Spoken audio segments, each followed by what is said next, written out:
महाकुंभ में जो हादसा हुआ उसको लेकर उत्तर प्रदेश के सीएम योगी आदित्यनाथ ने बड़ा बयान दिया है।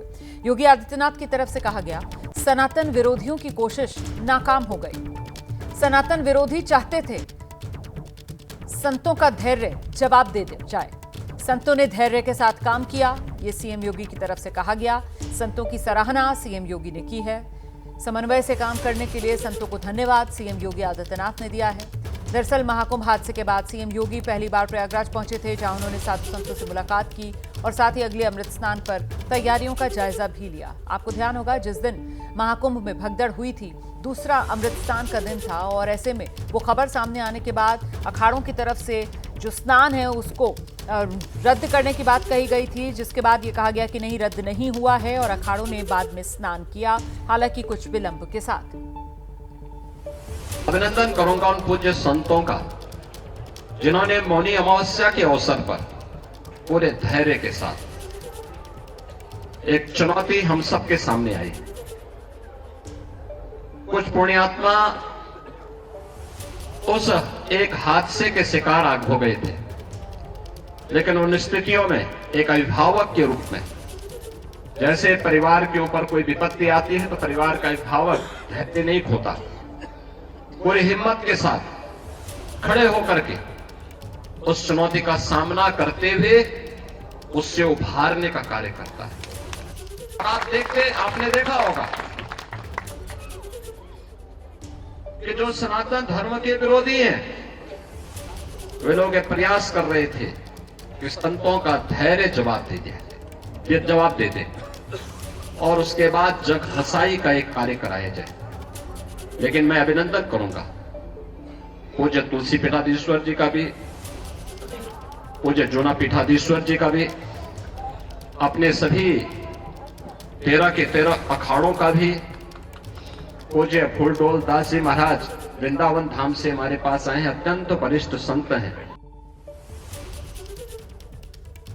जूना अखाड़े के आचार्य महामंडलेश्वर स्वामी अवधेशानंद गिरी ने कहा है कि जब जब सनातन धर्म के लिए चुनौती सामने आती है, तब तब उसकी रक्षा करने के लिए कोई ना कोई रक्षक जरूर खड़ा होता है। सनातन धर्म के गौरव, भारत की कालजयी मृत्युंजयी सनातन संस्कृति के सबल रक्षक संपोषक, आर्ष परंपरा के उन्नायक, परम वंदनीय गोरक्ष पीठाधीश्वर, परम श्रद्धेय योगी आदित्यनाथ जी महाराज, मुख्यमंत्री उत्तर प्रदेश सरकार, इस अवसर पर सनातन धर्म की अनेक गणमान्य, अत्यंत श्रद्धेय, पूज्य विभूतियां और देश विदेश के आप सब भक्तगणों के मध्य एक इतिहास के हम साक्षी बने हैं। जब जब विधर्मियों ने, अतताइयों ने अथवा वेद विरुद्ध करने वाले, वेद विरुद्ध जीवन जीने वाले कुछ उन्मादियों ने अपने स्वर उठाए हैं, तब तब भगवान स्वयं अपनी विभूति के रूप में प्रकट हुए, संत के रूप। तो ये जो कुछ भी आज हम देख रहे हैं, ये भगवद आज्ञा ही है, ये सब भगवत संकल्प ही है। भगवान जैसे मानो स्वयं चाहते हो कि धर्म की रक्षा के लिए ये विभूति आगे आए।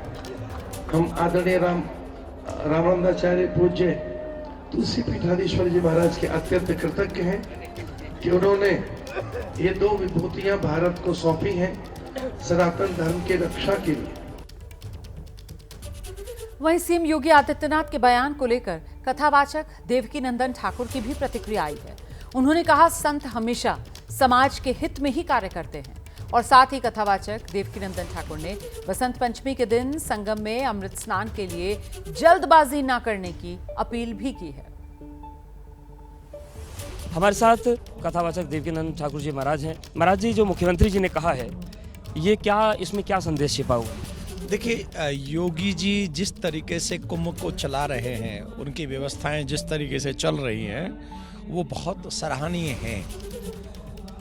सनातनी साधु, सनातनी भक्त, सनातनी कोई जीव अगर वाकई देखा जाए तो बहुत सहनशील होते हैं, बिना किसी कारण के आक्रमण नहीं करते, और कोई समस्या अगर होती है तो उसे सामंजस्य बैठालते हैं। जैसे मौनी अमावस्या को हुआ तो जो घटना घटी उसके बाद संतों को तुरंत उनका क्रम था, अखाड़ों का क्रम था कि उनको अपने लेके जाना है, स्नान करना है। लेकिन शायद योगी जी का इशारा है कि उस समय जब घटना का संदेश सुना तो सभी अखाड़ों ने कहा नहीं वेट, अगर हम आप कल्पना करिए अगर ऐसे में अखाड़े पर चले जाते वहाँ स्नान करने, वो भी पूरे जैसे वो जाते हैं, क्या दशा होती। नेगेटिव ये है कि वो घटना हुई, पॉजिटिव ये है कि हमारे प्रशासन ने, योगी जी के प्रशासन ने, हम सब ने या संत महात्माओं ने भी सतर्क होके उसको ज़्यादा देर चलने नहीं दिया और उसको रोका। बसंत पंचमी के स्नान के लिए क्या सावधानी बरती जाए जिससे ये चीज़ें रुक सकती हैं? देखिए अभी तो मेले में आप भी देख रहे होंगे पब्लिक कम हुई है,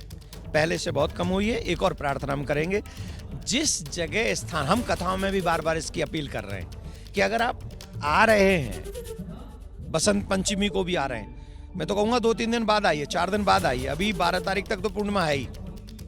लेकिन अगर आप आ भी रहे हैं तो यहाँ की भीड़ का सिचुएशन देख लीजिए, अगर यहाँ भीड़ अधिक हो तो संगम मत जाइए, और जहाँ गंगा है, जहाँ जमुना है, आप वहीं स्नान करेंगे, आपको वही पुण्य मिलेगा।